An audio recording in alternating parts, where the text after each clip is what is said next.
Hello বন্ধুরা, সময় লাইফস্টাইলের শেষ থেকে শুরু চ্যানেলে সবাইকে স্বাগত জানাই।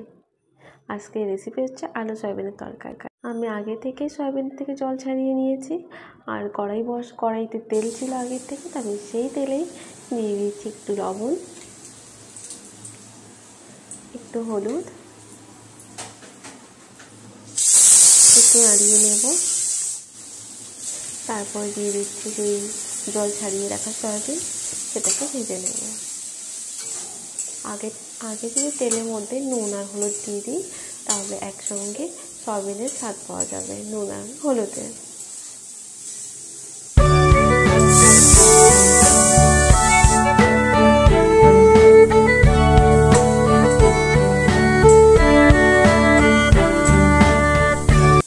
তো বন্ধুরা, সয়াবিন ভেজে নেব।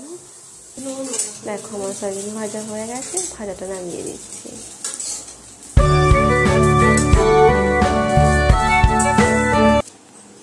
কড়াইতে তেল দিয়েছি, তেলটা গরম হতে শুরু করেছি। দিয়ে দিলাম একটা শুকনো লঙ্কা, এক টুকরো দারচিনি। আমি যেহেতু তেজপাতা কেটে রাখি, তো আমি তো কেটে রাখা দুটো তেজপাতা দিয়েছি। আর হ্যাঁ, সঙ্গে দিয়ে দিয়েছি এলাচি।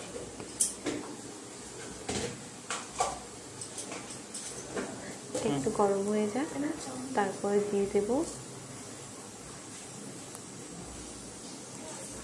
গোটা জিরে,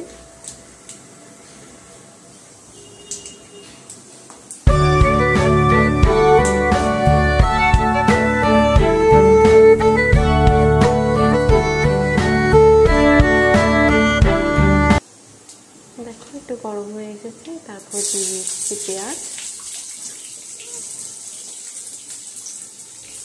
পেঁয়াজটাকে নাড়িয়ে চাড়িয়ে নেব, হালকা করে ভেজে নেব, হালকা বাদামি করে একটু ভেজে নেব। দেখো মনে হয় কি সুন্দর পেঁয়াজটা ভালো হয়ে এসছে। সেখানে দিয়ে দিলাম একটু নুন, পরিমাণ মতো নুন দিয়ে দিয়েছি। তোমরা তোমাদের পরিমাণ মতো নুন দিয়েছি। আমি একটু আগে নুন দিয়ে দিলাম, কারণ পেঁয়াজগুলো ভাজতে সুবিধা হবে, একটু তাড়াতাড়ি ভাজা হয়ে যাবে। আর আমি আগের থেকে আলু সেদ্ধ করে রেখেছিলাম, সেই সেদ্ধ আলুগুলো দিয়ে দিচ্ছি। সেগুলো সেই পেঁয়াজের সঙ্গে একসঙ্গে ভেজে নেব 2 থেকে 3 মিনিট।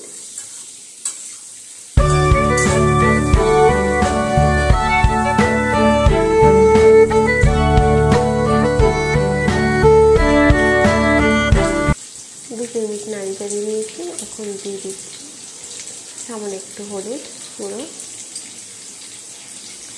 দিয়ে আবারও ভালো করে নেড়ে চেড়ে নেব।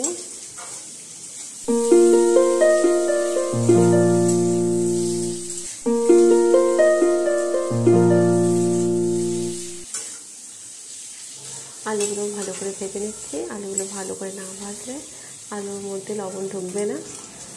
পেঁয়াজ, রসুন, আদা, লঙ্কা, টমেটো এবং আদা, রসুন, পেঁয়াজ, লঙ্কা, টমেটো আগে থেকে আমি পেস্ট করে রেখেছিলাম। তার সঙ্গে দিয়ে দিয়েছি জিরে গুঁড়ো, লঙ্কা গুঁড়ো, হলুদ গুঁড়ো, ধনে গুঁড়ো দিয়ে আবারও আলুগুলো ভালো করে নাড়িয়ে চাড়িয়ে নেব। ভালো করে কষাতে হবে, না হলে কাঁচা গন্ধ আসবে।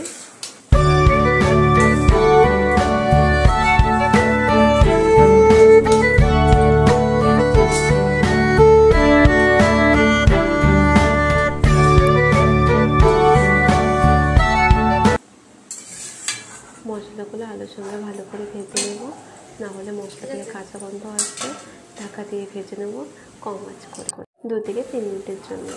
ঢাকা উঠিয়ে আবারও নাড়িয়ে চাড়িয়ে নেব।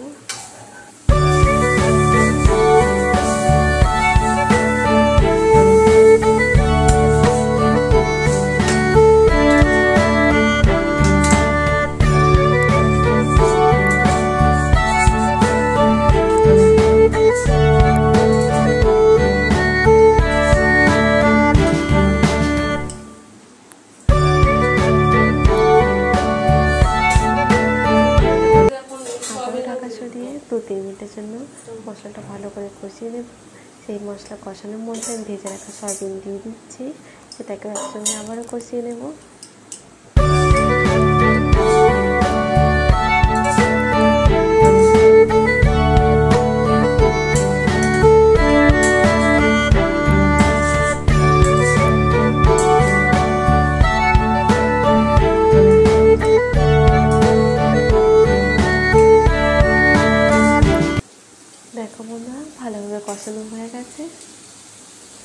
যতক্ষণ না তেল ছাড়ছে ভালোভাবে কষাতে হবে। ভালোভাবে কষানো হয়ে গেছে, দিয়ে দিচ্ছি গরম জল। আগে থেকে আমি গরম জল করে রেখেছিলাম, গরম জল দিয়ে দিচ্ছি।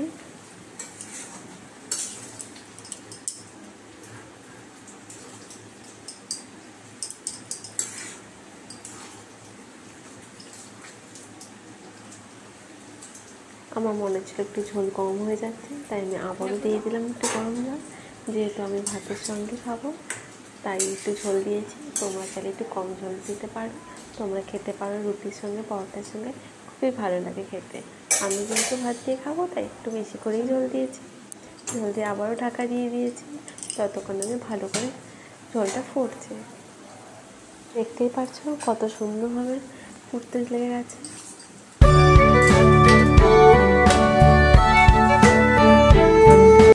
আর আমি একটু আলুগুলো বড় বড় করে দিয়েছি, তোমরা চাইলে একটু ছোটো করেই দিতে পারো। আমাকে আলু বড় বড় করে দিতেই ভালো লাগে, আমি বড় বড় করে দিয়ে দিয়েছি। তোমরা চাইলে একটু ছোটো করেই দিতে পারো। ভালো করে ফুটে গেছে, নামিয়ে নিচ্ছি। দেখো বন্ধুরা কত ভালো লাগছে দেখতে। আমি একটু ঝোল রেখেছি কারণ ভাতের সঙ্গে খাবো বলে। তোমরা চাইলে একটু কম ঝোল রাখতেই পারো।